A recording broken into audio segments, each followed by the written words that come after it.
Let's say you need to get into safe mode on Windows. Perhaps there is a virus you're trying to get rid of. Or perhaps one of your drivers suddenly failed. Knowing Windows, this probably happens a lot. In this quick video, I'll show you 2 ways you can enter safe mode. The first way to get into safe mode is to click on the Start menu, then click the power icon. Now, hold Shift and press Restart. Windows will restart and show you a menu.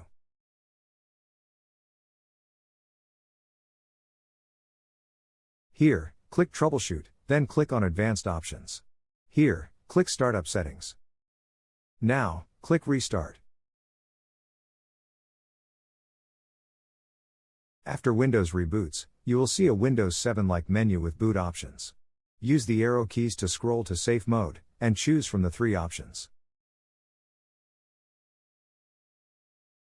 Windows should now boot up with only the most basic drivers and apps so that you can troubleshoot your problem. Another way to get into safe mode is to use the Settings app. First, open Settings.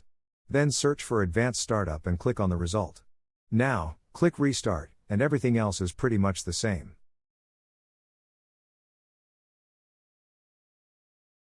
Just like before, you have to click Troubleshoot, then Advanced Options, then Startup Settings, and then Restart.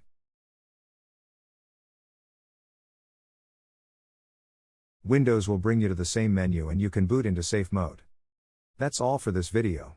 Thank you for watching. If you found this tutorial useful, please leave a like and consider subscribing, and I will see you in the next video.